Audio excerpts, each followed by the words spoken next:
the Seahawkers podcast, episode 261. I'm Brandon Schultz of the Military Seahawkers, and joining me, my good buddy and Montana Seahawker, Adam Emmert. Good God, it's a beautiful day to be a Seahawks fan today, Brandon. The sun is shining, the birds are chirping, we got Clowney, the Rams overpaid Goff. This is a great day. I'm having an awesome day. Some days are better than others, and this is a five-star day. I was wondering how long into the show we would get before you brought up the Jared Goff contract, and it turns out it's under 30 seconds. Yeah, because that needed to be put out there. Ha, suckers. I'm sure we'll talk more about it, but yes, we're going to get into the Jadeveon Clowney trade, which, you know, we spent a pretty significant amount of time on last week before knowing it was even going to happen, so we end up just looking like extreme geniuses by spending that much time on it before the trade actually happens. No, we actually look like dumbasses because we thought Bill O'Brien would actually ask for, real assets in return. Little did I know that we could basically, give him a handwritten note, maybe some of Pete Carroll's bubble gum, and we could have Jadeveon Clowney. And here we are. So, yeah, a third, Mingo and Jacob Martin. I would do that trade every day of the week and twice on Sunday. Well, I think that's maybe why we were so pessimistic about the trade through the offseason, because we thought, when we saw the deal for D Ford with San Francisco, we saw the deal that we got through Frank Clark, we thought we'd actually be giving up something significant in this deal. And not that Jacob Martin's not a significant piece, and not that third-round picks have made they've made an impact on this team over the years. So it's not nothing. And it's kind of funny listening to John Schneider now kind of make the radio circuit and go on and talk about the trade, and everyone wanting to make it a big deal like he really got over on the Texans, which he did. But he has to downplay it because he has to keep those relationships strong. And, there's actual players involved. So he's like, well, Jacob Martin, Barkevius Mingo, those are good players that we really liked. It's like, yeah, okay, John, but they're not Jadeveon Clowney. Yeah, you would have really liked to cut Mingo at the end of preseason, and I think they probably would have kept Martin at that point. But he's a guy that I feel like is a good player. He has upside and potential. He's just slight of frame, and I just don't ever see him putting on the type of weight and being able to sustain that to be a every down defensive end. That's just no knock on Jacob Martin, high motor player, very fast, had some effective pass rushes last year, but him compared to Mingo compared to Clowney, like there's no comparison. I mean, one's a 3-time Pro Bowler, and then the other two guys is guys that have bounced around the league or are just trying to make their way in the league. Now, for the Texans, I could see Jacob Martin having a lot more success in their type of system as a 3-4 outside linebacker than he did with the Seahawks. So that could end up being a good move for them. And just like I think Clowney will probably perform better in the Seahawks 4-3 system. Yeah, there's a chance that the system makes a difference for him. I'm not sure that a guy with those sort of physical gifts that it makes too much of a difference if it's a 3-4 or a 4-3. He did talk about in his press conference how he did enjoy the idea that he's always going to be moving forward in not having to drop back into pass coverage and that sort of thing. So that's nice, but very versatile player, a guy that just wreaks havoc on offenses. I think Chris Sims put it well. He's kind of made up a new stat, catfish to play up. He's one of the league leaders in Chris Sims's mind and in that stat, a very disruptive guy. Now, I've seen a lot of people come out. It's been amazing to watch the roller coaster of coverage regarding the Jadeveon Clowney trade because, it first breaks and everybody's like, oh my God, the Houston police must have an APB out on John Schneider because he just committed grand theft. Yeah. Right. And like everybody universally, that's the overall reaction. And then I kind of waited till Tuesday, and, kind of getting all the first takey guys and all that. And then of course they all got to look smart and like have a little different take on it than everybody else. And so now everybody's like, well, he's really a low motor player and not really a sack guy. So honestly, and he's just going to walk at the end of the year. So honestly, I don't even see this making a difference for the Seahawks, and it wasn't even that big of a deal. And to where we are today, it's just very interesting to watch all that go down because there's a lot of truth in all of these stories, right? Mhm. Like, one thing that I was going to ask you about and see if you kind of agree is Clowney is not a premier pass rusher. He's not. He's a very good pass rusher, but he's also dominant against the run. He's not Von Miller. He's much more Michael Bennett. Well, and I'm glad you brought that up, because I think on the outset, a lot of people are, maybe because there was the Khalil Mack trade about this time last year, everybody kind of compares that to that. And this isn't Khalil Mack. And we saw that in what the Seahawks gave up. They weren't giving up 2 first-round picks like the Oakland had to get from the Bears to give up Khalil Mack. So he's a different player, and he's not a Von Miller. Yeah, he's not a Khalil Mack, but it doesn't mean he's not going to significantly improve your pass rush. Just because he's only had 9.5 sacks as his most over the year doesn't mean he's not going to do better than that in Seattle. I mean, players can improve. He could be a 10, 12 sack type of guy like Frank Clark was here, but he can also have that impact on the running game. And I think when you talk about the roller coaster, everybody goes in, they dig into the stats, and they go, oh, he's more of a run-stopping guy. He's not that good. Yeah, it's funny because all the analytic nerds, all they care about is passing. That's all they care about. Instead of, looking for players that close the circle of toughness, like Pete Carroll always talks about, running the football, stopping the run. That turns out to be extremely important in football still. It really is, believe it or not, folks. But, Michael Bennett was the type of player that, coming out of the Super Bowl against the Patriots, you hear Bill Belichick talk about Michael Bennett as the guy they had to game plan for, right? I mean, did you feel Michael Bennett was a top-tier pass rusher in his career, Brandon? Like, just at a feeling standpoint, if somebody were to ask you right now, was he a top-tier pass rusher in your mind? Yes, I feel like any guy where you have to game plan for as the opposition is a top-tier guy. All right, cool. So how many sacks do you think Michael Bennett had as a career high in a season? I don't think he ever broke 11. He had 10. Yep. A guy that was considered a really good pass rusher, and a guy that the best coach in the league said after he played him in the Super Bowl, that was the guy that I had to actually game plan for. So it's not like it's not like JD is a totally different. You just say Clowney. I don't know. It's weird. Maybe it's because some people aren't fans of clowns. I don't know. Jadeveon. Jadeveon. Jadeveon. Yeah. All right. I can see that you've been struggling with it this whole time. So, but Clowney is a player that is like Michael Bennett, and so everybody that's come out, first take and all that crap, and just like, oh yeah, he's not that great, and he's a low motor guy. Like Whitlock might be the guy that I heard that was the most absurd about it. Texans are clearly getting rid of him because he's Antonio Brown. Oh, sure. And that's the type of cancer that you're bringing in. No. That's not that. He's not that sort of guy at all. You've never heard that about him. No, not until it was time to leave. And then the Texans have to try and leak an excuse out through the media as to why they got so little and why they're getting hammered for how terrible the trade is. Oh, yeah, it looks a lot better for them if they can come out and say, oh, yeah, well, he never really wanted to try. Yeah, exactly. And look, one of the things that John Schneider and Pete Carroll took into consideration was the opinion of a guy who played side by side with him, practiced against him on the regular, by the name of Duane Brown. And I don't know if you know Duane Brown. I don't know him personally, but everything I've read and seen in every press conference that he's ever done, he's not a liar. Right. And he told him that this guy can really play and he's a difference maker. So I think that carried a lot of weight, and it's something that led to this trade.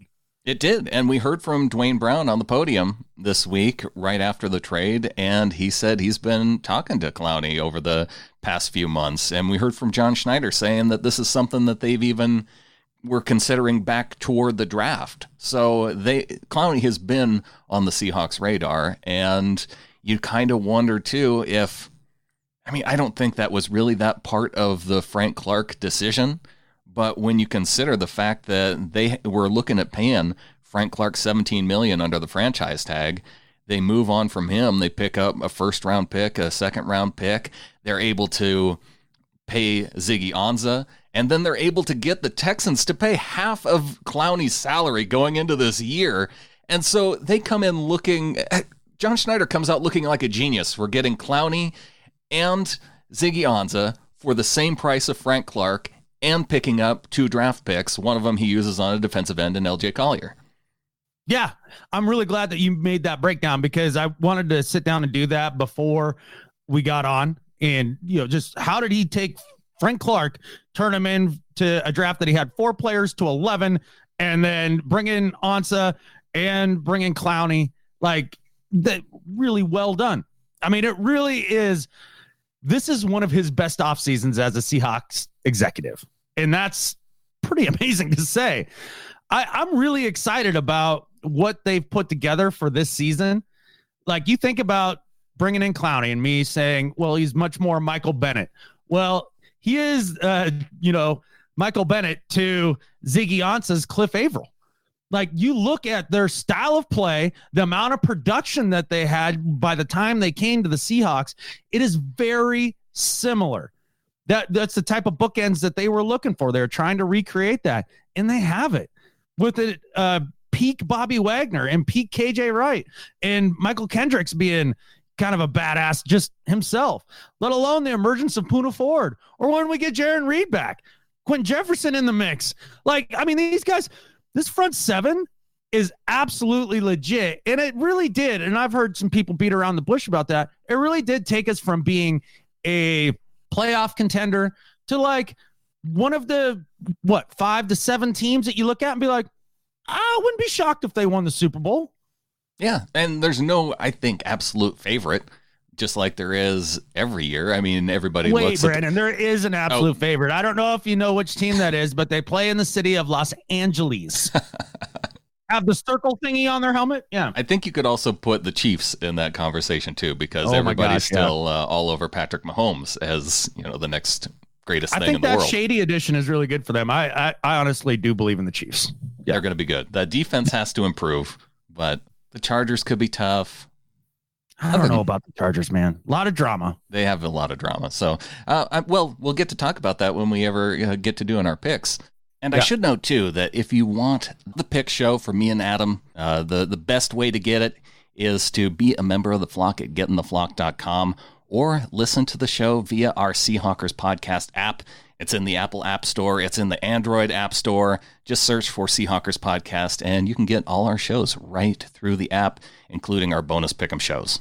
But let's talk about the Seahawks 53-man roster, because as part of that offseason for John Schneider that he did so well with, we also have the 2019 draft. And when I go down the 53-man roster and I see the guys who made this team from the draft, a lot of guys made it.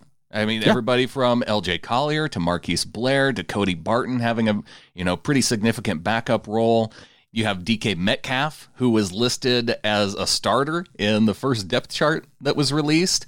Mm-hmm. You got John Ursua in there. Gary Jennings also made it. Ben Burkervin, a linebacker who was we were wondering if he might get cut or, Shaquem Griffin might get cut. Both those guys end up making it.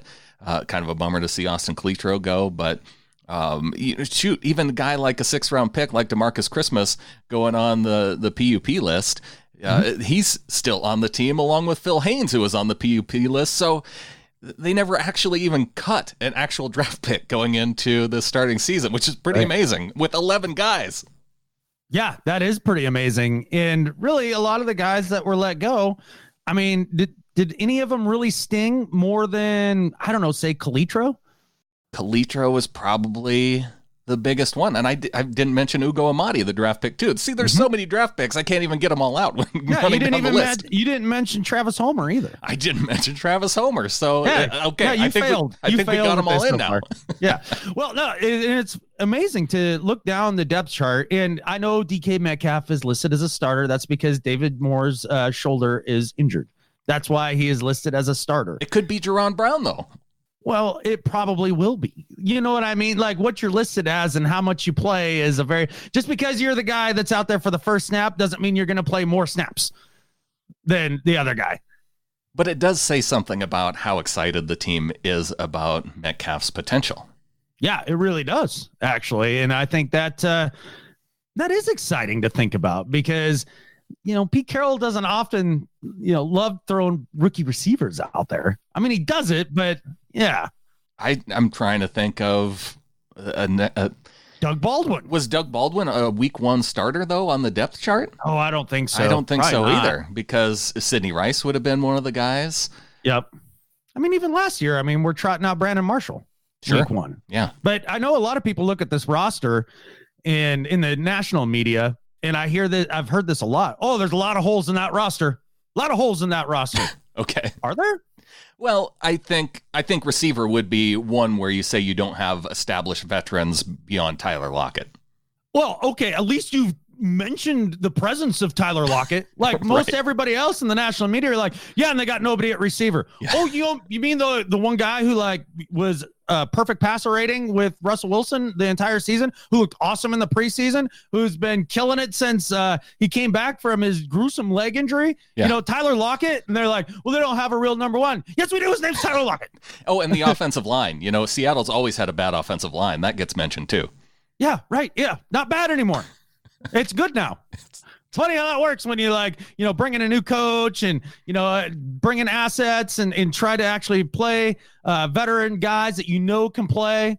It's amazing how that works out. And now they're good when they used to be bad. So that's a change, not a hole in the roster. Like they can't seem to get that through their head.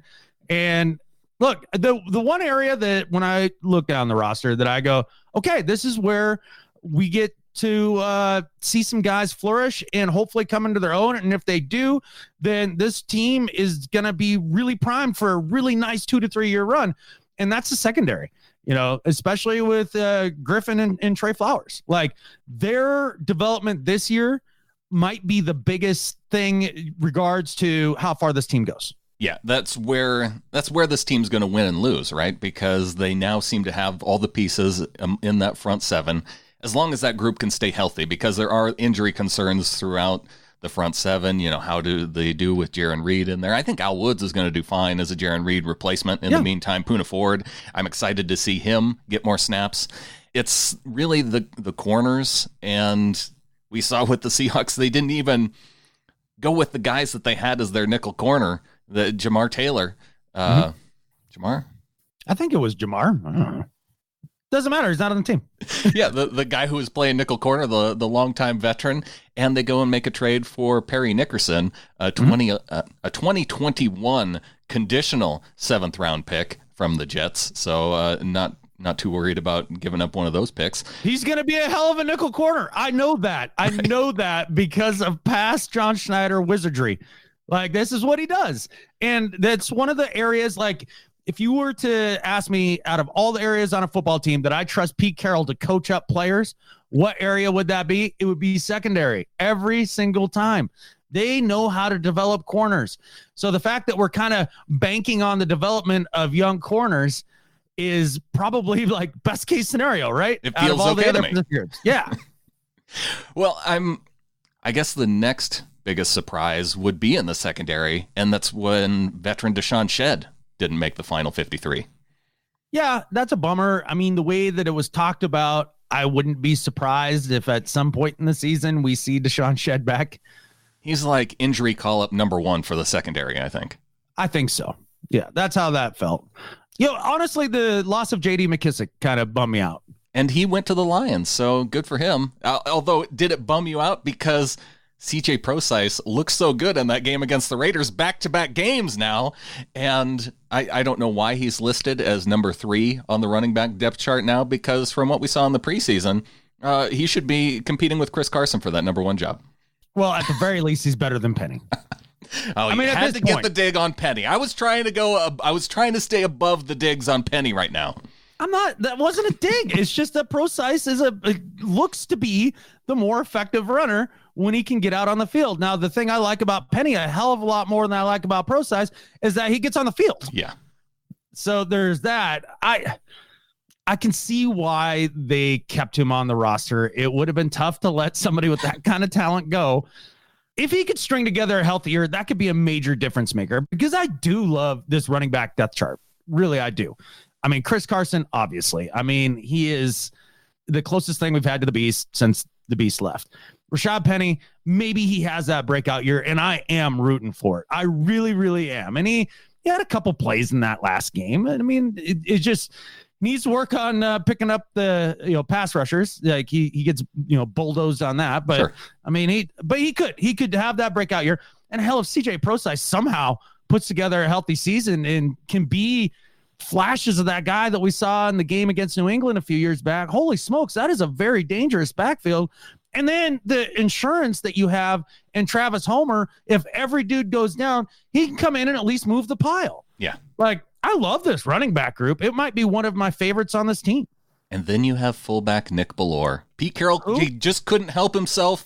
Nick Bellore was initially cut on the 53-man roster, but they end up bringing him back after letting Austin Calitro go. And it sounded, I was going to say, wouldn't you rather have Calitro than Nick Bellore? Put Calitro at fullback. I'd rather have that, even if he has no experience at the position.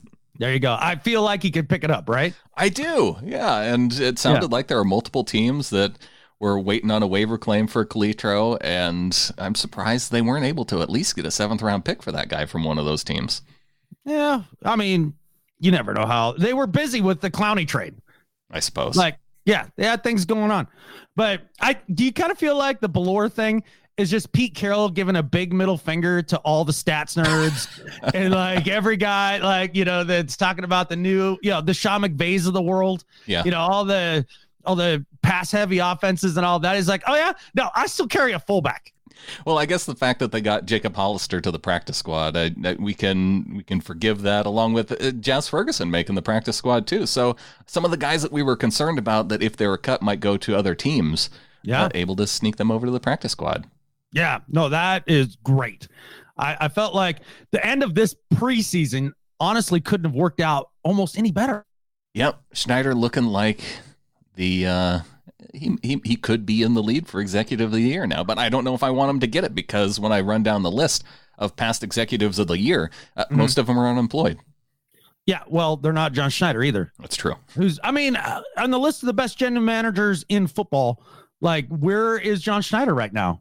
2, 1? Yeah, well, Belichick, Schneider? Yeah, probably.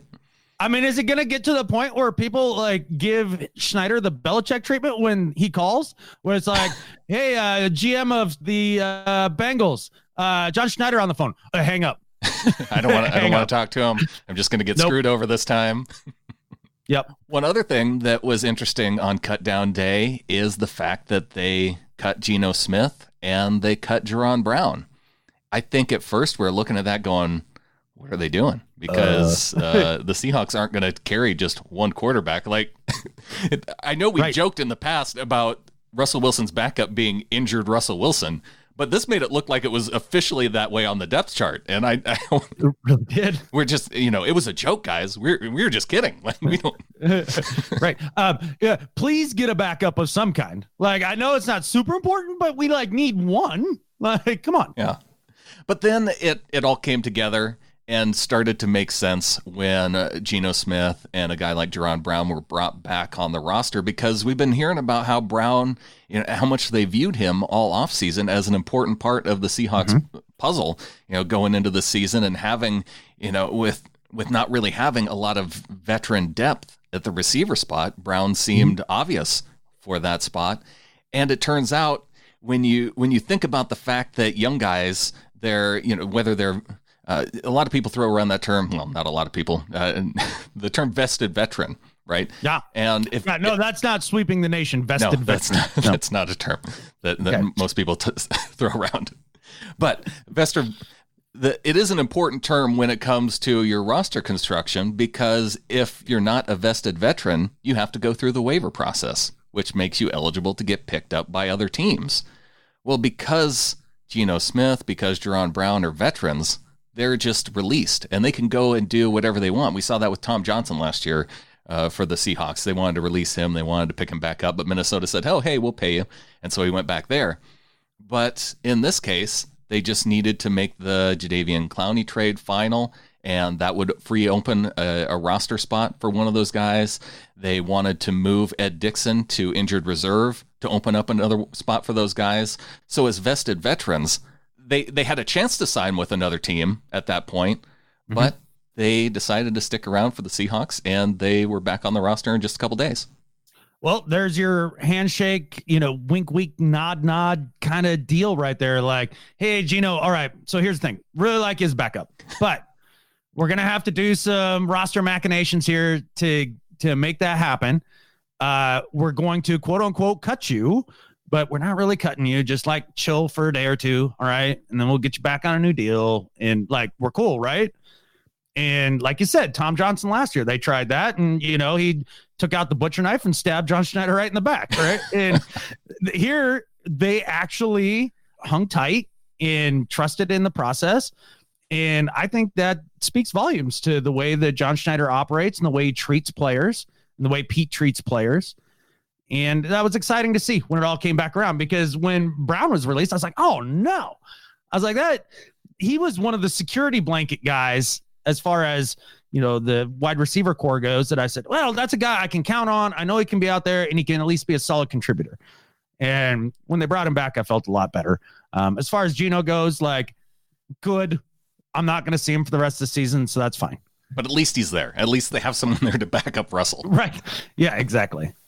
Because they got rid of our guy, Keenan Reynolds, who could play quarterback in a pinch. That's exactly right. Yeah. He's gone too. But another guy who's gone that was a little bit surprising, and I wonder if it had to do with just the number of people at that position now, or if it was something, because I listened to John Schneider talk, and he made it sound like it almost went perfectly as planned as far as the cuts went. But Cassius Marsh was released, and he ends up signing with the Arizona Cardinals. Yeah, I think they would have liked to kept him as a depth piece. I really do. I won't miss his short shorts. But with 9 guys on the defensive line too. Yeah. I mean, are they looking at maybe they don't keep Ballore at that point, right? Maybe. That's the guy we're always going to point to and be like, well, we could have that guy instead of Ballore. Right. He feels like I'm sorry, Nick, you're the 53 guy. That's just how we're going to think of you throughout the season. Don't be offended. Yeah. Because I know he listens along with his family. That's right. That's going to be his job this year, is be like, well, if we just got rid of Ballore, we could have that guy. He's probably going to be the guy that bounces on and off the roster. Like, I think they've treated the fullback over the past few years, ever since, Michael Robinson left. Yeah, exactly. But it is kind of fun, this roster. Does it not remind you a little bit of the 2012 team? It is a fun roster. And it feels like the start of something new. 2013 is when you had Averill and Bennett. Yeah, I guess maybe 2013. The only reason I didn't say that is because we won the Super Bowl that year, and I'm not out here saying that we're gonna win the Super Bowl. We're going to the Super Bowl. Yeah, no, I'm not doing that. No, we're not doing that. We used to do that. You can. Okay. Yeah. I think we have a legitimate shot. Yeah. I mean, I think we're one of the major players in the NFC. No matter how much of a blind spot the rest of the nation wants to have towards us, I mean, they're all going to be pooping their pants when the Rams start out slow because they rested all their starters and Gurley's knee is screwed up and, Sean McVay's system's been exposed and we end up beating them twice and we're leading the division by like 3 games. And all of a sudden everybody, who would have predicted the downfall of the Los Angeles Rams? And, we're winning our division. Well, I have been listening to the guys at Pro Football Talk and Mike Florio and Chris Sims. They seem to be on the same page with us on this. Oh, yeah? Yeah, and I don't know if it's because their producer is a 49ers fan and they're just trying to troll him. To tweak him? Yeah. I think that might be part of it. But I do like that messaging is out there in the sports media, even if it's just in that small corner of it. Right, exactly. But it is an exciting roster. I am very excited about this season. We got our token UDFA that we need to mention too. Brian Monet, the only undrafted free agent to make the 53-man roster. Wasn't Ursua an undrafted free agent? No, he got him in the 7th round. Really? Yeah, remember they traded back into the 7th round at the end of the draft to pick up Ursua? Right. Yeah. Sorry, for whatever reason, I thought he was undrafted. Well, it's because you keep making that Baldwin connection with Ursua. And it just feels right. Yeah. But I do. I feel great about this roster. I'm really excited about the upcoming season. And just to watch the young players in the secondary develop, I think I think that'll be the linchpin to this whole season. And watching the offensive line be the biggest in football, and we can just jelly it down everybody's throat. I can't wait to play bully ball all year. And it's going to be awesome. And then Russell being at the peak of his powers. Yeah. Like, it's just incredible. How is that game going to look against the Ravens in week 7? It's gonna make every analytics nerd cringe. Like, they won't know what to do. Their heads will explode. What is this, 1940 football? Yeah, that's the type of stuff you'll get.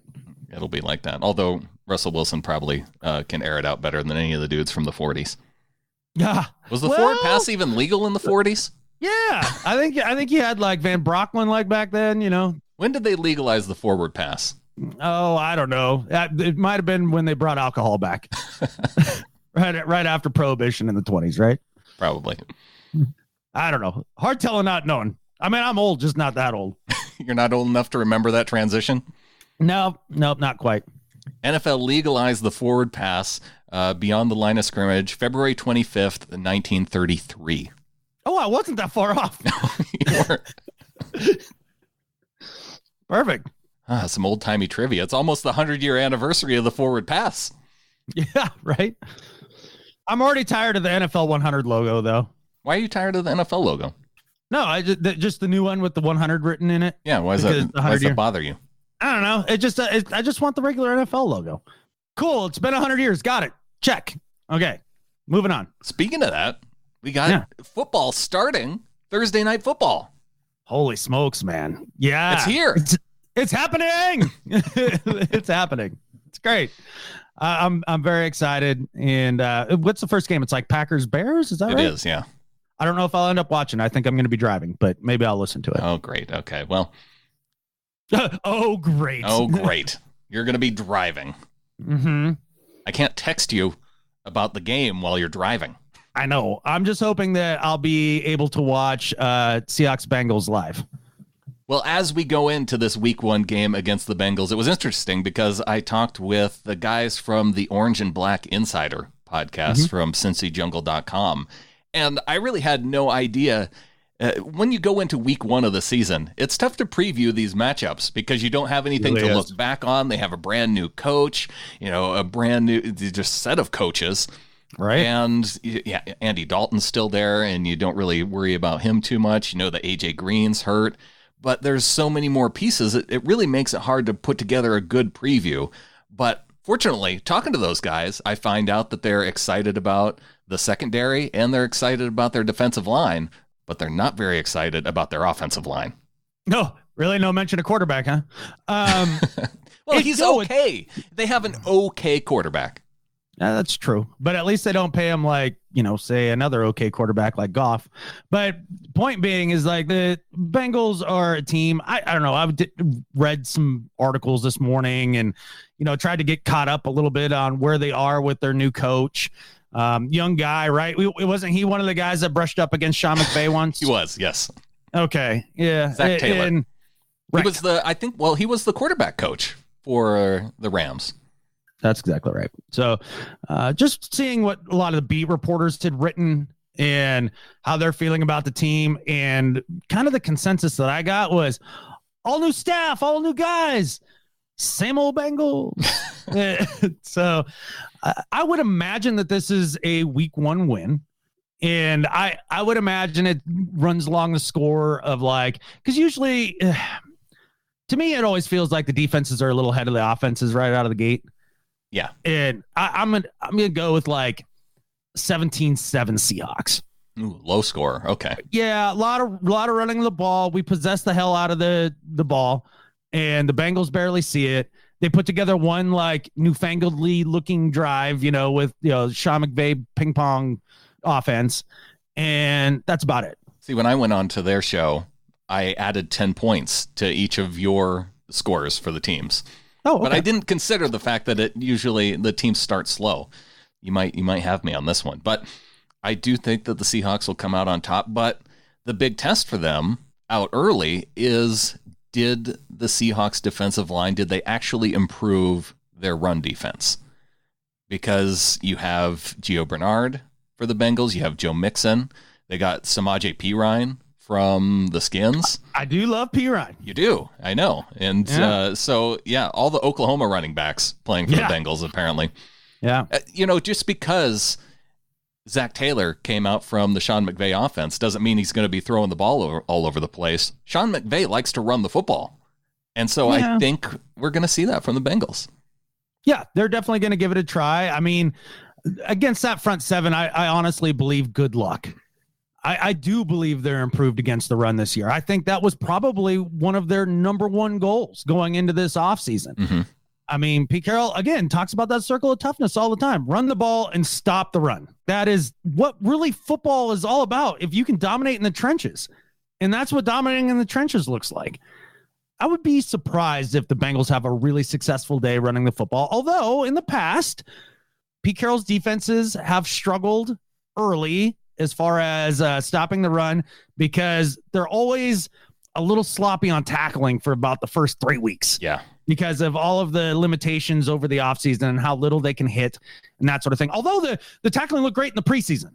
So maybe we are a little better at it this year coming right out of the gates. It was okay in the preseason. I did count a lot of missed tackles, and they had a lot of games where, especially on those early drives, they were giving up a lot of rushing yards too. But, it's also Bobby Wagner didn't play a whole lot in the preseason. KJ Wright didn't play a whole lot in the preseason. You added Jadeveon Clowney, who we've mentioned is a excellent run-stopping defensive end. So I think that having the whole crew of those guys together is going to make a difference, and just how well they can quickly come together as that new group, because now that's a new group of guys that have never all played together before.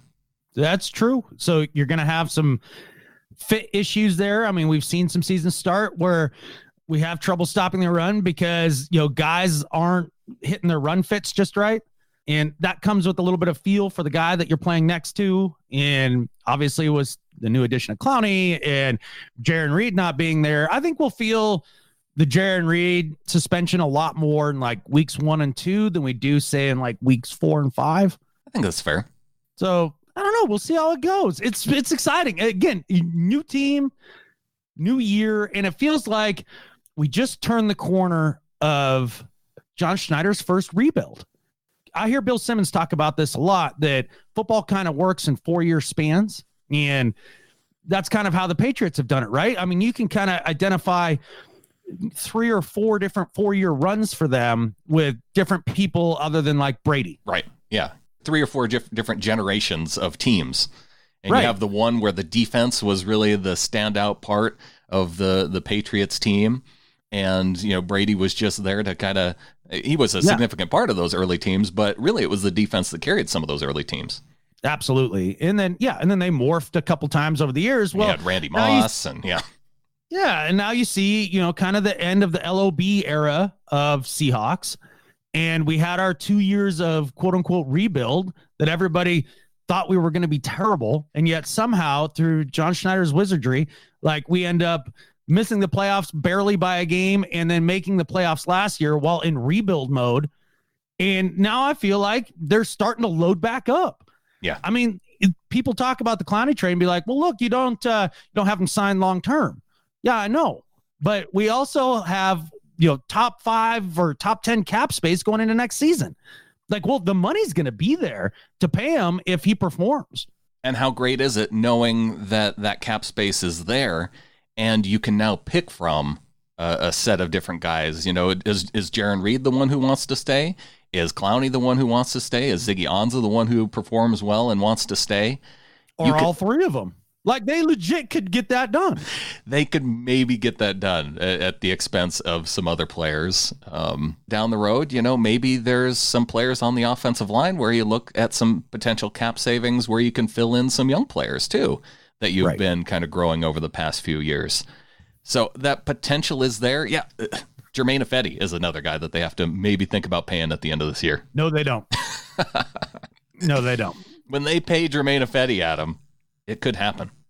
They better not. I don't know. We could see. It could be a good year. How many guys have we seen be 4-year starters? And then at the end of the year, you're thinking, oh, should they, shouldn't they? And then they go on to another team, and it's like, oh, maybe we should have paid that guy. Yeah, James Carpenter. Yeah. All right, Adam, what do you say we take a break and we come back and we get on to some do better, some better at life, some welcome to the flock. And we've got a load of emails to answer from this past week. Holy smokes. Hey, can we also make fun of the Rams a little bit more? Oh, yeah, we need to talk about the Jared Goff contract. And there was also another big contract signed by the Cowboys. Oh, yeah. Yep. Well, good luck with that one, too. Yeah. Getting into the second half of the show, be sure and join our Seahawkers podcast Pickem League. I'm trying to make this easy, but over the break, Adam tried to join. It wasn't so easy. But if you go to Seahawkerspodcast.com/Pickem, if you select the top league, which right now is League 3, you should be able to get in with that league. The new group ID is 45186 because the first two leagues are full. Yahoo, for whatever reason, only allows 100 people per league, but we're going to try and combine them. But this is where we're at, and we're going to try and make this work for the league this year. Yeah, so just click on that. You should be able to sign up, or you might not be able to, like me. Best of luck to you. If you have problems, though, just shoot us an email on the contact page and let us know, especially if another league fills up. We want to try and create a league. But the one upside of this year, Adam, is that we get to drop the worst scoring week this year. So if people procrastinate, they miss out on week 1. If you're getting in at week 2, it's just like you can skip over that first week and you can and you're good to go. You're good to go. Yeah. Are we still able to give people a -40 if they pick against the Seahawks? I think I'm able to disqualify people if they pick against the Seahawks. And I think I can even just throw out specific games that I want to choose. Oh, okay. So if something happens, the commissioner can say, oh yeah, that game doesn't even count. If I may just do that with the Seahawks games. So like if it were the Rams Saints NFC Championship game and like the Saints get totally screwed and the whole thing is illegitimate, you could just throw those results out. I could say that game doesn't count in terms of the pick'em. Yeah. Well, you'd be doing a better job than the commissioner of the NFL. Than the actual commissioner. I get to be the commissioner of the Pickem League. Right. I think I'll do okay with all your corruption. Yeah. Well, so the good thing is if the Seahawks go in and they lose a game, then I'll just throw that out. That might be what I do. There you go. That game doesn't count. Yeah, that game doesn't count. But don't pick against our team. Yeah. You always pick you just pick your team every week. That's what you do. That's what you do. Are you a 12 or not a 12? It's that simple. The only people I will allow to pick other teams are people who are, actual fans of other teams. Like if the Rams like guys Barry. want to get in on our Pickem League, right? They can, or Barry, or Anthony from the Knock On Sports, right? Because the Seahawks are going to play Tampa. I would expect him to pick his own team, Tampa, in that game. You would think. I mean, unless he wants to try and win our league. I'm not going to penalize him for picking Tampa, playing the Seahawks. Right. And now that Jared doesn't do picks anymore, maybe he'll do it this year. Maybe I'll get him to join up too. He can be our next test case on getting through the process. There we go. But yes, the new group ID is 45186. And please don't join multiple leagues because then they'll just start filling up faster. And then I'll just probably end up disqualifying one of your teams if I see that you have more than one. So when you say, join multiple leagues, what do you mean? Like, well, because there's multiple, because we have to fill up these groups. Right. Because once it gets to 100, then we have to start another one. Oh, so you're saying like somebody would kind of game the system by having a team in each one of the ones. Don't do that. Okay. Yeah, that'd be lame. And plus, it's way more work than it's worth. Yeah. Although the prizes are pretty sweet. Yeah. Well, I got a Michael Dixon signed helmet. I got a Russell Wilson signed mini helmet, a Russell Wilson autograph print, a Doug Baldwin, thanks to our associate producer, Dustin Mock, the Doug Baldwin signed football from his rookie season with the number 15. Did you just demote Dustin? Because I made him executive producer the other day, and now you've demoted him. Executive producer. Okay.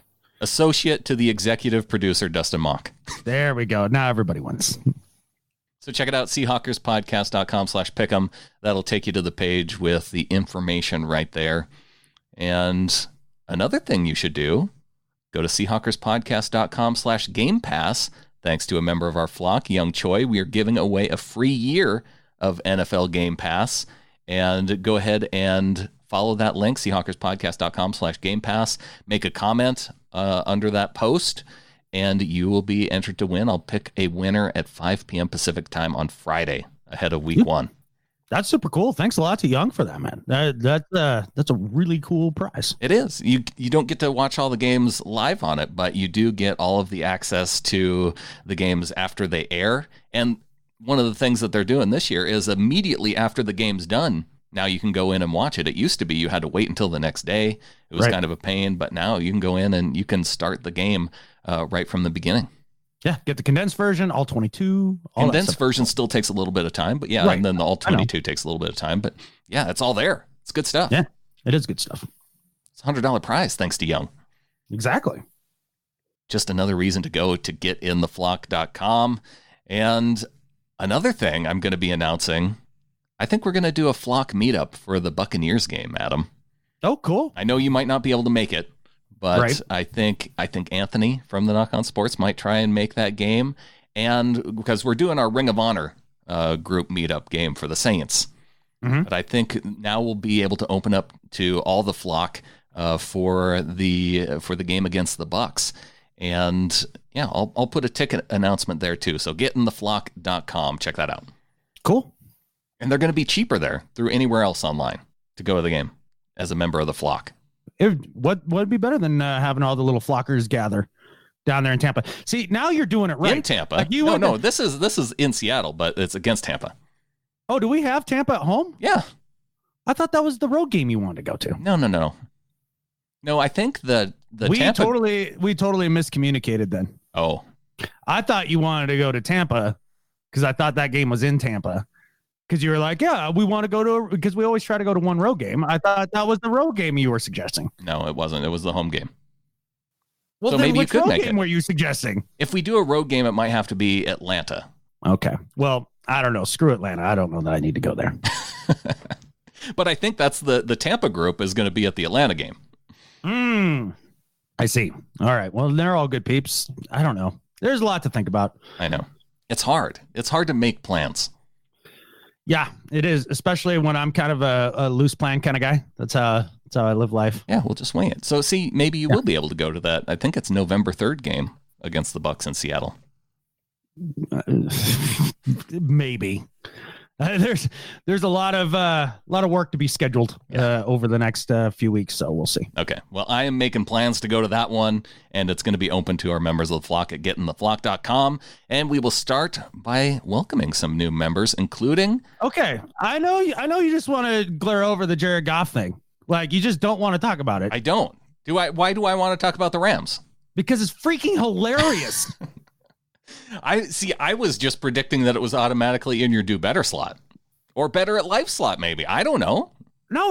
I don't know how you want to spin this deal with the Rams. There's no spinning it. It's absolute garbage. And it's hilarious that they've decided to pay that generation's Joe Flacco a bunch of money. They did pay him a significant amount. And I don't think there was any way around it for them, though, to move on from Jared Goff. Who else are they going to go to, though? Anybody else? Anybody? Pretty much. Like, what? They can't draft a guy next year? They can't pick up a mid-level starter? Why would you? I would never pay a mid-tier quarterback top-tier money. I would just never do that. Ask the Bengals. Ask the Ravens. You know, ask the Tampa Bay Buccaneers who are about to make that mistake with Jameis after this year. Like, just don't do it. You're never going anywhere. I do think that Goff is better than Jameis, though, and a guy like Ryan Tannehill, who the Dolphins moved on from. Okay, better than Tannehill. I will definitely say that. That would be blasphemy. I mean, that'd just be trolling on a high level. But basically, like, this is a guy who is a great system quarterback. He's not very mobile. Yeah. Like he's the type of guy. Well, ask yourself one question. Is he the type of quarterback that does better during the first 20 scripted plays in a game or towards the end of a game in winning time when things break down and you got to figure it out on your own? Well, he's definitely better in scripted time, which is why I think it makes it an interesting conversation of who you pay him versus Dak Prescott. And I would absolutely give the money to Dak Prescott over Jared Goff. I wouldn't give it to either guy. No? Absolutely not. I think Prescott in the fourth quarter has been money. He's been okay. He's just not, he's not a difference maker throwing the football. I would pay Dak Prescott over Kirk Cousins. Yeah, I mean, they're all in the same group to me. Like, I just wouldn't write that contract. Okay, well, Dak is at the top of the group for me. That might be fair. He's the guy I would actually pay. But think about like the quarterbacks that you would pay big money over the course of history, right? Like the guys who are amazing, the guys who are NFL legend. Brett Favre, better on script or off script? Off script. Towards the end of the game. Yeah. John Elway, better on script or off script towards the end of the game? Definitely off script. Yeah. Dan Marino, better on script or off script towards the end of the game? I didn't watch a lot of Dan Marino. Off script. Like he is. Like they pull magic out. Steve Young, better on script, off script. I mean, go down the freaking list. Like every guy that you look at as an immortal, and a lot of those guys are really good on script too. Right. But they have it when everything breaks down around them and they just got to pull a play out of their ass. Yeah. Okay. I mean, your quarterback, Russell Carrington Wilson, what is he good at? Pulling plays out of his backside. Yeah. When it's just time to get it done, when it's winning time. That's not who Jared Goff is. He is a fine Sam Bradford level quarterback. That's great. He's better than Sam Bradford. He's only in a better situation. That is the only difference. Yeah, Sam Bradford had injury issues. Right. Sam Bradford might be Jimmy Garoppolo. Okay, fine. I mean, again, and I put Jimmy G and Goff in about the same category. And when I put Goff above that too, but when you average out Goff's salary over the next few years, essentially he's getting a Jimmy Garoppolo type deal. And I feel like no. Okay, all right, you're looking at the contract all wrong already. Okay. And I'll tell you why. Because we've talked about this before in the past. What matters in these contracts? Is it the guaranteed money or the overall value? Oh, yeah, guaranteed money. Okay. Now, you look at the guaranteed money. How much guaranteed money does it get? More or less than Russell Carrington Wilson? Well, are the numbers actually out on whether it's injury guarantees or actual guarantees? Okay, and here's where it does get confusing because I've read like a zillion tweets on this now. Yeah. And basically, I see terms like actual guaranteed, partially guaranteed, injury guaranteed. Yeah. Like I probably saw like 10 different terms, like breaking it down slightly differently and what the guaranteed is. But the fully guaranteed money or new guaranteed, that was another one. They make these contracts totally easy to understand, but it's also the agents can get their shine. Right. So, but it looks like it's at least close to, or if not more than Russell's. Yeah. And where's the article that has come out that's saying, oh my gosh, how are the Rams going to move forward when they pay their quarterback all this money? They just ruined their team. You can't pay a quarterback that kind of money. Where are those articles? Well, you have to wait because they come after the hype. Not in LA, they don't. That might be true.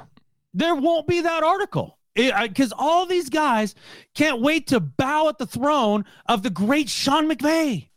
Like it's unbelievable to me. Football has to work in LA, man. I feel like we've talked about this.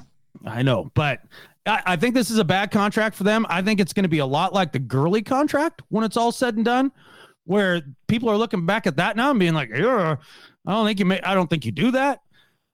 You just knowing how bad his knee probably is in going forward. Like I'm telling you, Goff he's right around the folks on around the NFL podcast talk about the Dalton line, which is, Captain Mediocre, right? Mm-hmm. That's who he'll be his whole life. That's not the way that the NFL is trending for the future too. If I'm going to say Jared Goff is going to become a top level quarterback, like what type of top level quarterback is he going to become? Who would he look like at his toppest level? Right? Because those are words, actual words. But it would be somebody who looks like Joe Montana, Tom Brady, right? Yeah. Not the biggest arm, good anticipatory thrower, can't really run. That would be who you're looking at, right? Sure. Yeah. That is not the way that the league is going to go over the next 15 years. But Tom Brady's still having success in that type of league the way it's going right now. Yeah, there's always the last of some dying breed. This is a disaster for them, and I love it. Well, I do think that it is going to be difficult for them because you see them, they still have Aaron Donald under contract. Andrew Whitworth is coming toward the end. When they're paying guys big money like Brandon Cooks and Aaron Donald and Devontae Fowler's just on a 1-year deal, but Michael Brockers, Todd Gurley, and they're going to be wanting to pay Marcus Peters potentially after this year. They're not going to be able to pay all these guys. You're going to start seeing places on the team where it's going to have an impact, and it's either going to have an impact on the Rams defense or on the offensive line. And I think those are two critical places where Jared Goff needs to have solid dudes to have success with the Rams. Absolutely. And we'll see how they prioritize those positions going forward. I mean, we see the Rams lose a couple key pieces on the offensive line this offseason, and yet it is just glossed over. Nobody cares. Like, they're just going to be fine. It's unbelievable to me, man. I don't know why people don't want to be so critical of the Rams. Yeah. And all of a sudden the Super Bowl hangover doesn't exist anymore. So that's cool. That's not a thing. That's not a thing now because it can't happen to Sean McVay, because even on nights when he gets hammered, like on a Wednesday night, out hanging out with the LA elite, and he gets a little too hammered on champagne, he is such a golden boy. He wakes up the next morning, not hungover. Hangovers do not affect him or his team. That's a true fact. It must be a nice thing to have. He must be like the 15th most charming person in the world. Because every reporter that like literally bumps up against him is like, well, have you met Sean McVay? He's amazing. He might be cool, though. You don't know. Maybe he's great to hang out with at parties, but I don't care for him. My sports hate is irrational, and it runs high for this man. What do you say we welcome some new members of the flock? Yeah, now it's time. Now it's time? Or we're good? Yeah, we had to make fun of the Rams. Come on. We didn't mention the Zeke Elliott deal either. Oh, yeah. All right, we can wrap that up real quick. Do you pay guys who have an incredibly high knucklehead factor? No. Bad deal. Bad deal. There you go. It's surprising how desperate Jerry Jones is to win a Super Bowl before he dies. Yeah. Like, I know when I look at these guys on the field that Zeke Elliott is better than Melvin Gordon. Of course. But I think I would rather give my money to Melvin Gordon. Melvin Gordon's a little bit like Goff to me in the sense of would not pay that guy. Like, I mean definitely not top tier Todd Gurley money. No. Or Zeke Elliott money. He's a very good running back. I can get 80 to 85% of your production from a 7th round draft pick. Right. Like, so you just leave and then I just get a different guy. When you talk about the way the league is trending, that's definitely the way it's trending with running backs. And it's kind of a bummer for guys coming into the league as a running back, because by the time you're eligible to get paid, you're not worth paying. Right. Essentially. Yeah, because it's the rare guy that can go into his 30s and be a very productive running back on a second contract. You almost need a different kind of pay structure the way it's going for the league for running backs. I'm not exactly sure what the solution there is, because you and I are in agreement that running backs are incredibly valuable to a football team. I mean, hell, Chris Carson's awesome, right? I'm really excited about Chris Carson. Now, with the way that the league is viewing running the football, like, just if you can catch a couple passes and do a decent, Kareem Hunt impersonation, like, that's who they want. And there's a lot of those guys, and we saw even watching the Alliance in the offseason. You watch the running backs that were playing for the AAF, and you go, oh, that guy could probably play in the NFL. Yeah. I mean, for reals. And you see James Conner come in and put up numbers similar to Lev Bell, right? Yeah. On an individual basis. Sure. It's tough, because I really do believe running the football is a very important part of football. And the way those guys get beat up, they deserve to be paid. Right. So I wonder if, like, the solution would be you just increase the amount that you get paid as a running back out of the draft if you're classified as a running back. Sure. Or a merit-based performance system. Oh, well, that's probably better. Yeah. Yeah. Okay. Well, I'm glad we almost solved that. Well, I don't know. I don't know if they'll ever go for it. No, probably not. The owners are cheap. Because they're not going to want to treat one position in a different way than any others. But Goff, quarterback. Yes, that's true. That already gets treated very differently. Okay. There you go. All right. What do you say we welcome some new members of the flock? It's time. Let's start with David Yeast in with a one-time $20 donation. Says, love your podcast. Nice not to listen to jocks picking between pizza or wings a la 710 ESPN. Seahawks won our Super Bowl on my 40th birthday. Is it too late to get in on the Pickem League? No, it's not. And if you've been listening to the show, I think we've let you know how to get there. Cover that. And yes, definitely welcome. We would love to have you in on the Pickem League. And thank you very much for the kind words. Absolutely. And thanks to David Levens. We got back-to-back Davids, or just pronounced differently, but spelled the same. Okay. And David's in at $5 from Rotterdam in the Netherlands. Says, hi, guys. After being a freeloader for a couple of years, I realized it was time to become a member of the flock. If I have a subscription to Netflix and Spotify, it's the right thing to do. After all, we are all family. I'm looking forward to the start of the season and to share the ups and downs with all the little flockers. Greetings from the Netherlands, and always go Hawks. Oh, hell yeah. Go Hawks. And he's right. You know, all of us little flockers, we are definitely a family, and welcome to that.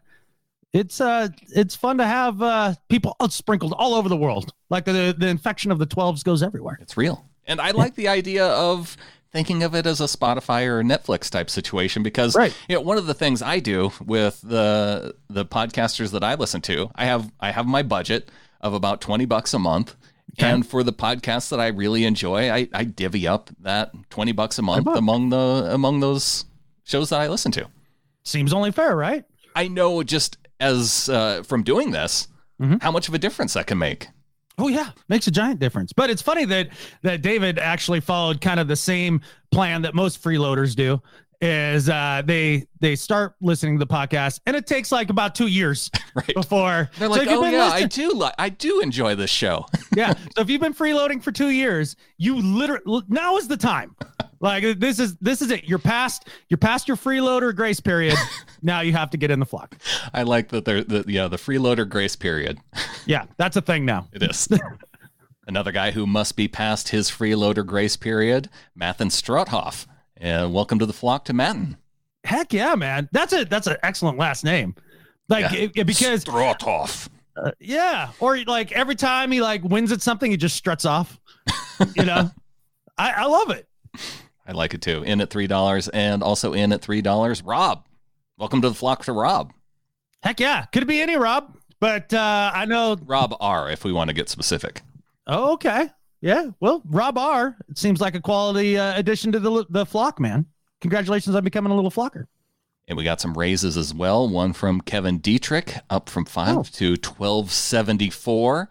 And I know Adam will recognize the significance of number 74.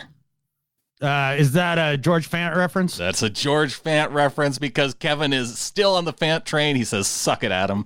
And also says, I've finally gotten the Ring of Honor. So, yes, welcome to the Ring of Honor to Kevin. Kevin, yes, indeed, welcome to the Ring of Honor, and I will indeed suck it. Thank you. Raise from Carlos Fuentes, up to $5. Thank you to Carlos. And a raise from Santiago, up to $3. Thank you, Santiago. Heck yeah, man. We got a question in about joining the Pickem League. Says, I just wanted to make sure I joined the right one. Not that I really mind. I just don't want to be seen as a freeloader when I'm not. Please let me know if I joined the right one, and if not, what I need to do to fix it. And yes, it is a little bit confusing this year, but everybody is getting in, whether freeloaders and flockers are intermingling in the Pickem League. It's just when it comes down to picking prizes, we elevate the flockers when it comes to the prize selection. Basically you're separating out the flockers and putting them in their own group by score each and every week, so they don't have to necessarily be in two groups. Like, it's one group that are intermingled, and then they're all intermingled, and then I'll look and see who the top prize winners are, and if they're a member of the flock or not, then that will determine the prize that they get. Ah, I see. Okay, gotcha. That makes a lot of sense. That seems easier. I think so. I'm trying to make this easier because I know you are. It can be hard. Actually, dude, I will say, as mad as I was during the break trying to sign up, and I was getting mad, and I was even like snippy with you for like no reason because I'm a jerk. You have put in a yeoman's effort to make this go this year, and hats off, dude. Thanks, dude. Yeah. Scott in Chicago is wondering, he used to live in Washington State, is now in Chicago, and he's having a hard time with watching live Seahawks games. And so he's looking for some advice. I know that there's lots of options on the webs to try and find that. I know you have used Batman streams in the past, Adam. And I've only been signed up for like 3 fake porn accounts and like, things like that. So it's good. I need to look week 1 to see if Yahoo is a good option, because Yahoo Sports seems to be one of the options, apart from, because I know most of it, because he mentions here without breaking the bank, and the DirecTV Sunday ticket is definitely a bank breaker. Unless you have, I think if you have a college student in your family, there's a good way to get a college account for a relatively inexpensive amount. Well, so I understand that there are people that allege that there are people who take dead people's identities and then like vote with it. I'm thinking about doing that to create a fake college student, then to be able to get the DirecTV without the dish and the whole 9 yards. Yeah, that could work. Yeah, the NFL needs to fix this crap. Like it just does. There just needs to be a place that you go, and I'll pay money. Like I'll just name the price, right? Like I pay probably up to. Hell, I'd probably pay up to $500-600 for the year if I just had one spot that I paid the money, and no matter where I am, no matter how many people go to the stadium, no matter what the hell goes down, I can watch the game. Yeah. That's it. It doesn't seem like it should be that hard for the NFL to do that. No, it should not be. But maybe there's contractual obligations that they have to finish up. Fix it. Well, I don't care. What my brother does is he has a VPN. And I know this is probably more technical than most people are willing to put in the effort for. Right. But you say with the VPN that, I live in Europe. And for the people who live in Europe, you can sign up for $250 and get exactly what you're asking for. Be able to just watch the game on their app. Okay, I need to get in touch with Braden. You need to figure out how to use a VPN. Yeah, sure. I didn't know I did, but now I do. Got an email from Nathan in Spokane, says, I'm sure you're on top of it, but I'd love to hear your thoughts on Pete Carroll's words about DK Metcalf at the end of his preseason Week 4 presser.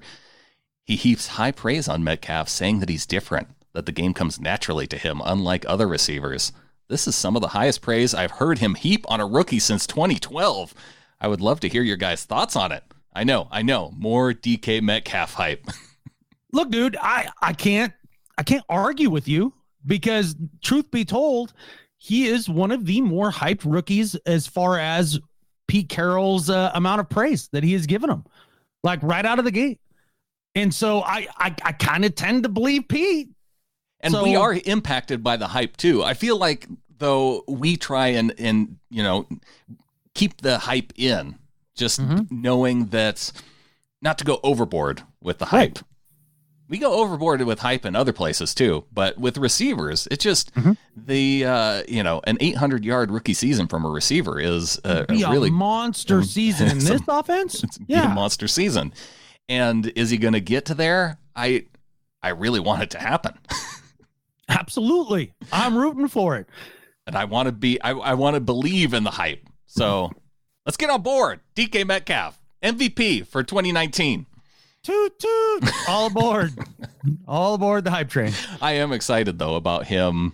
If he's on the field as a starter Week 1 and he's catching 5 passes a game, that's going to be exciting. It is, and I guess the one thing that makes me think that it could come to fruition, like that kind of big season, is his huge frame, his leaping ability, and his ability to high point the ball is exactly what Russell needs. I mean, it fits Russell's skill set of just, lobbing up deep rainbows down the sidelines. And it could be deadly. It could be absolutely deadly. Tyler Lockett on one side, DK Metcalf on the other side. when you combine those two JB, guys. like working the soft underneath. This is going to be fun. Giving you a little shake and bake. Yeah. Will Dissly coming back. Yeah, Uncle Will's going to have a big year. I like it. Holes in this roster, whatever. Hopefully we hyped up Nathan well enough there. Yeah, I hope so, man. Yeah. All right, let's move on to an email from the Bard, John Davison. Well, I've listened to my email/book review a couple times, and am mightily pleased with it. There were times when, though, Brandon, where you lapsed into a very posh English country gentleman's accent, which I have never been accused of having. Having said that, it was way, way better than that catfish English accent that Bloomy attempts. Although I think he does it to annoy me. I worked for 40 years and am retired now, as you know. But since I did, I have waited every year for my knighthood for my services to industry.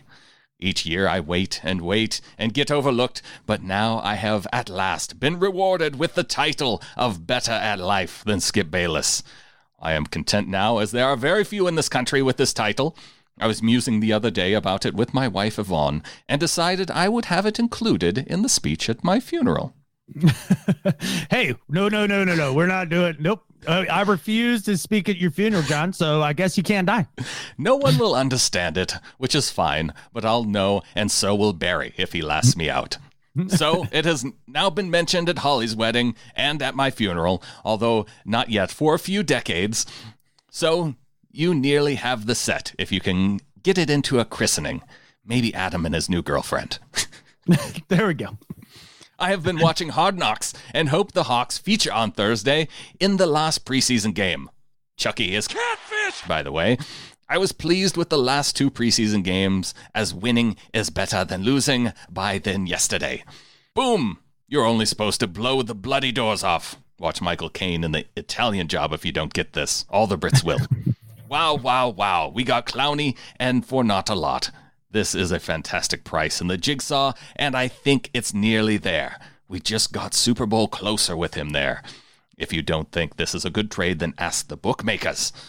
Friday, to win a Super Bowl, Seattle 28-1, as I have mentioned before. Saturday, after the trade, Seattle 18-1. Wow, that's a serious drop with some justification. I went online on Friday and saw that he had turned down Miami, so I took them at 28s. Can't wait for the season to start now, and go Hawks from the Bard. Well, the Bard actually got himself a nice little bet there. Got himself some better odds. 28-1, right before they drop. Yeah, well, congratulations. And good no job. dying, John. Yeah, no. Well, like he says, not for a few decades. All right, good. I'm glad we're all on the same page here. Jeff emails in, says, hey guys, first, expected donation coming soon. I know, Adam, why not the catfish? Now, been listening to you guys for a while and love the podcast. See, he says a while. I bet a while means 2 years. Like maybe a year and 11 months, and he's just about out of the freeloader grace period? Just about. Okay. Moved to Arizona 4 years ago. Thank you for keeping me in touch outside of the filtered national media, even going to join Twitter just so I can connect to more 12s on game day.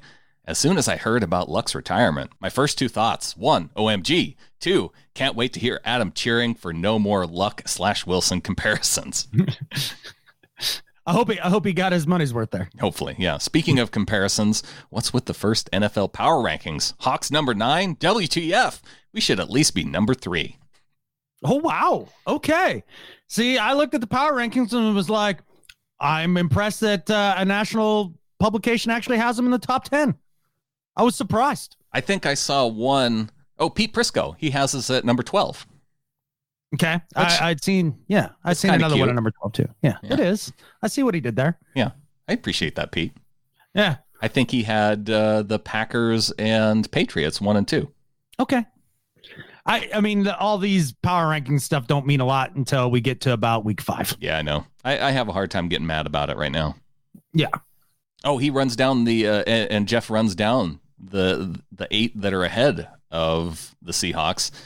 Okay. 1, Patriots with major changes on offensive line. Rams with recovering Cup, inconsistent Goff, Super Bowl loss hangover. See, they have the Rams at number 2 with all that. Yeah. No such thing as Super Bowl. Yeah. No, if you say to any member of the national media, I think the Rams might struggle this upcoming year, they basically have Tourette's and just like, but Sean McVay, Cooper Kupp. Like they can't even help themselves. Kendrick Kupp got cut by the Rams. Can you believe they cut Kupp's brother? Yeah. What a bunch of jerks. Can't cut a Kupp. Sad day. Yeah. Jeff does give him the Saints and Chiefs being in the top 5. That makes sense. Eagles, he says Carson who? Bears, did they forget they still have Trubisky? Cowboys, Zeke still hasn't come back. Well, Zeke's back now, Jeff. Way to jinx it. Yeah. But still, top 10 for the Cowboys. And Steelers, AB and Bell are gone, and Ben is getting old. But yet, people think that that's going to be such a much improved team now that they don't have AB and Bell. Yeah, well, they basically didn't have them last year for the most part. I mean, I guess AB played, but I don't know. The Steelers are a bit of an enigma. I don't know exactly where to put them. I mean, I think the Cowboys are a solid team.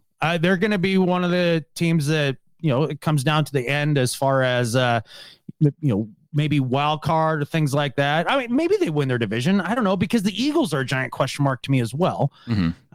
Just with Wentz injury history, I believe in Carson Wentz. I think he's a hell of a quarterback. I think he's a hell of a lot better than Goff. And he was one of the guys I would pay even with the injuries. So I get it with the Eagles. The Saints are, again, a big question mark to me. Just watching Drew Brees' arm fall off towards the end of last year, that concerns me. You go down the list of all these NFL rosters, and I mean, he makes a great point. Jeff does with the Patriots with, revamped offensive line and receiving core, no Gronk, right? You can point to like major glaring weaknesses on almost every single NFL roster. And yet now when I look at the Seahawks roster, I don't see a major glaring weakness. Right. They're one of the more complete rosters in the league right now. It's exciting. Yeah. And we're seeing it, and everybody else isn't, including Dan Hanzus, who Jeff says, love you guys. Can't wait for more episodes, but come on, Dan Hanzus, do better with the power rankings. Yeah, sometimes he does need a little do better, but I like Dan. I like the Zeuser. You know what? The Zeuser is more on the Seahawks wagon than any of the other around the NFL guys. For sure. Yeah, I feel like he's our guy. Yeah. Now we just got to get him to make the Seahawks the team of the ATL. Yeah. Who are they going to pick? Who do you think? I think they pick the Colts. Probably. Because everybody's on the Colts train now with... Are they? I thought everybody bailed. No, they're really trying to hype them up. Oh, well, I mean, Brissett's not a massive downgrade from Luck. See, that's what I'm saying. That's the word that's going around. They're like, well, he's not a massive downgrade, and Brissett's pretty good. And, they have an exciting young team, the defense, and, they're putting the pieces together. It was looking like a wild card team. Sure. Maybe. Yeah. Maybe. I don't know. The rest of that division. I mean, do you believe in the bounce back Jags year? I think I do. So I think that's going to be tough for them. I think the Titans might just go right down the toilet. Oh, the Texans are all in on that division. Freaking Bill O'Brien. He's trying to save his job. Yeah. Because he's going to be gone this year if he doesn't go into what? That's my question. Like, he's trying to save his job because he goes to playoffs every year and like loses by the second round. Do we think he's going to do anything more this year? Well, that's why he's going all out. Does he have to win a Super Bowl? I think so. Or at least a championship. Get to the championship round. Yeah. I don't know, man. Because he's going all in for it. Yeah. He's a terrible coach and even worse GM. I was kind of hoping that we'd ask him about Hopkins. Maybe next year, Hopkins will be ready to bail. Yeah, I love trading with the Texans, man. It works out well for us. Got Duane Brown for a song. Got Clowney for, nothing. Even with the Lane deal not going through. I mean, if we were able to unload Lane and we didn't have to give up the third instead of the fifth, I think, right, with Lane, that really would have been a great deal. But even still, I mean, a second and a third for Duane Brown? Yeah, that's worked out well. All right. What do you say we get on to some do better and better at life? Okay. My do better this week is for you, Brandon Schultz. Oh. Because we're heading into week 1. We should be like, through the preseason, we should have our process down, like ready to go.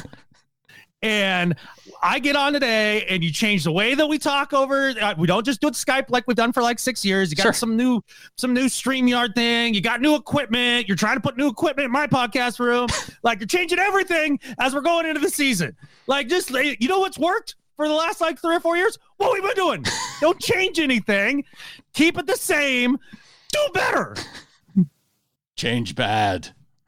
Yeah, get off my lawn. You could have get off my lawn moment this week on the Ring of Honor, though. So. Yeah, you know what? I'm going to use that for my do better. For all the guys that made the team on the Seahawks, there's one guy who picked a correct number for his position, and that's David Moore. Every other one of the wide receivers, they have a number in the teens. Back in my day, Adam, wide receivers wore numbers in the 80s. That's the way it was. It should always be that way. But no, we got DK Metcalf, number 11, Gary Jennings, number 14, John Ursua, number 15, Tyler Lockett, I own your jersey, as a number 16. You know what would be better? If it were a number in the 80s, like normal receivers. But instead, we have David Moore, the only one. He's the only guy holding down the fort with a number in the 80s like he's supposed to. So David Moore is exempt from this. All the other guys, all the other Seahawks receivers, do better. I bet you David Moore still writes checks like at grocery stores instead of using a debit card, you know? Like back in our day. Sorry, David. We don't take checks. Yeah, sorry. What? Yeah. No, there is something weird about the teens numbers for receivers. You're right. It doesn't look quite right. You will have to switch Jennings and DK though. You got those flip-flopped. Jennings with 11 and DK with 14. Jennings, okay. DK's 14. Yep. Okay, I screwed that up. Yeah, but I don't know what the deal is here. How am I supposed to the keep 80s all now? of the guys in the teens correct anyway? I feel like 17 Malik Turner, 18 Jaron Brown. How many receivers did we keep this year? 7. 6, 7. Okay. And basically, I think out of those 7 receivers, the maximum teens numbers that you should have is 2. That feels right. Yeah. Especially when one of your 80s numbers is retired. And it should be one of your guys that like barely made the roster. You know, it should be like Ursula or somebody. I'm never going to get used to it. Yeah. And I'm definitely not going to get used to Malik Turner in 17. No. Get off my lawn. All right, Adam. Well, I know you've got a solid Better at Life coming, so I'm gonna jump ahead of you and go with this one because this is a Better at Life that really hit near and dear to my heart when I saw this past week that there's a high school athlete named coldest Crawford, and his name coldest. It's a pretty cool first name, but his middle name is even more solid. coldest to ever do it. Crawford. Okay. Now, where does the coldest live? I want to say California, but I'm not sure. He needs to be in a northern state. I'm sorry for it to really work. He is the coldest to ever do it. He plays wide receiver, and he's and I love this because he gives all the credit to his name to his mom. And says, my mom came up with my name. She named me because she knew that I would be the best athlete out of everyone in the family. I love the fame everyone's given me on social media. He says, keep it going. And I just think it's awesome. A Better at Life to coldest's mom for coming up with a name that is bringing him Is she the coldest to ever name anybody? She might be the coldest to ever do it in the naming world because she crushed it. And now her son in high school as an athlete is reaping all of the rewards that comes along with this name. So to coldest's mom, she is better at life than Skip Bayless. Yeah, that is kind of fun. Can you imagine the mom like going to the nurse to like put in the name on the birth certificate?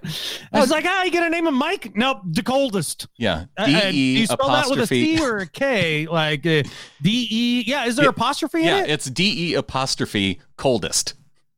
Oh, that's pretty sweet. And then well, that's a unique name. Yeah. What's the middle name? Oh, to ever do it. Well, I'll tell you what, Brandon. You know who's the coldest to ever GM? I think I know. By Better at Life than Skip Bayless. John Schneider. Dude, this has been an amazing last 3 years. I know we haven't been going to the Super Bowl, But if you look at the way that he has transitioned this team from the LOB era to now, it is absolutely incredible that they have kept up the level of consistent winning within that time span. And to see this new set of guys really mirror the old set of guys and just the way that the team is constructed. I mean, if you think about it, a running back in the kind of the mold of Beast, that actually is a punishing style guy, an offensive line with big bruisers, guys that actually get after people like Giacomini, like just that mean streak, Unger, Okung, like we have that again, right? Mm-hmm. With Fluker and Britt and Duane Brown. Like that's really freaking cool. Then you go to a set of receivers that the national media says is terrible, pedestrian, if you will, yet will probably overperform their expectations. And then you look at the defensive side of the ball. You've got now a defensive line with a current version of Michael Bennett and Cliff Averill in Ziggy Ansah and Clowney. You've got guys who do a decent Me Bean impersonation and Poona Ford and Jaron Reed.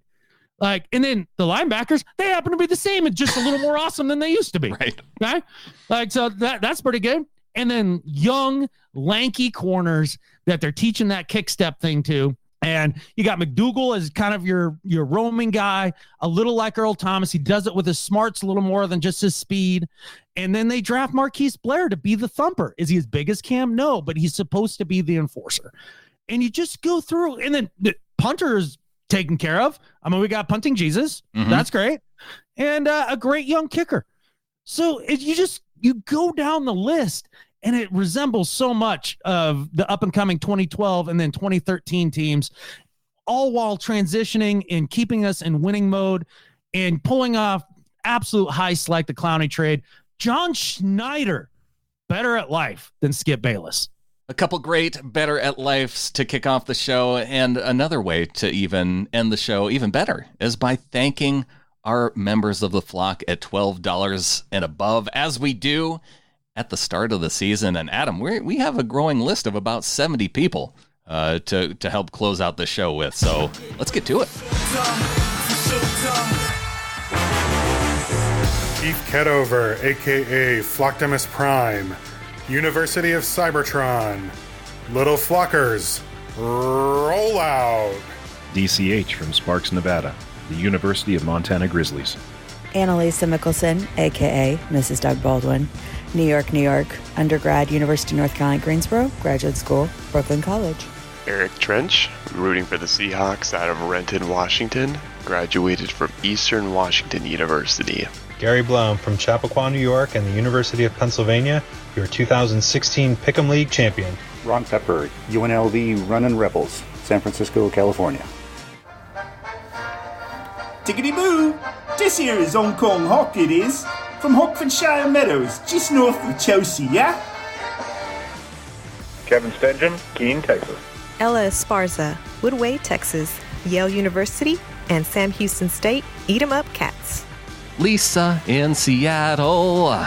Sam Sullivan from the wonderful land of Oz, the Fort Hays State University. Paul from San Diego. Vincent Parker, Emily Carr, University of Art Design, RN Collective. Samuel Gelber, NoHo, California. David Van Cleve, Camas, Washington, home of the Papermakers. Garrett Strong-Banks, Northern Ontario, Georgian College. Jameson Holman from Murray, Utah, representing Mississippi State University. Hail State and go Hawks. Hey Seahawkers, my name is Garen Taylor, and my Pickem League name is Guaranteed Seahawks Fan. I live in one of the most beautiful places in the world, North Idaho. Hashtag on the Rose. Go Hawks. And continuing down the list of supporters at 12 and above, starting with our executive producer, Dustin Mock, Ross in Eureka, California, Christina in Manassas, Sven in Berlin, Deutschland, James in Linwood, Rowe in Federal Way, Kevin in Snohomish, Paul in Minneapolis, Seth in Tacoma, John in New York, Pepper in Greenville, South Carolina, Dawn in the Pacific Northwest, Young in Anchorage, Becca in Manhattan Beach, California. Tim in Austin. John Paul in Palmer, Alaska. Kathy in Eureka. Joshua in London, England. Brandon in Winston-Salem, North Carolina. Christian in Bergen, Norway. Jared in Missoula. Paul in Milton, Florida. Jonathan in Ridgefield. Glenn in Sanford, Florida. Keegan in Colorado Springs. John in Pierce, Nebraska. Mitchell in Roseville, California. Owen in Ashburn, Ireland.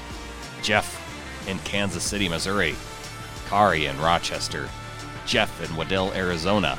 Brian in Berlin, Connecticut. Gary in Kaneohe, Hawaii. Eric in Seattle. Tracy in Kaneohe, Hawaii. Connie in Gothenburg, Sweden. Taylor in South Cleellum.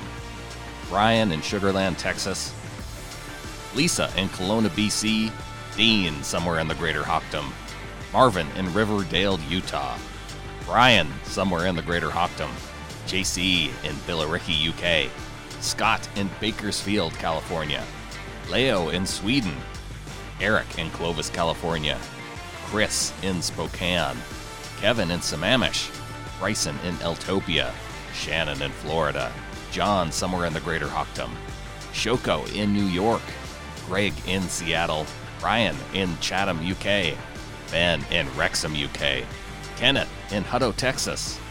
DK in Ferndale. Mario in Pullman. Jeremy in Moses Lake. Benjamin in Woodinville. Kyler in Plainfield, Illinois. And Joshua in Bellingham. Awesome, man. You guys are legit the best. And I'm excited for week 1, as I think you are, Brandon. Are you ready for this? Week 1. It's happening. All right. With that, there's only one thing left to say.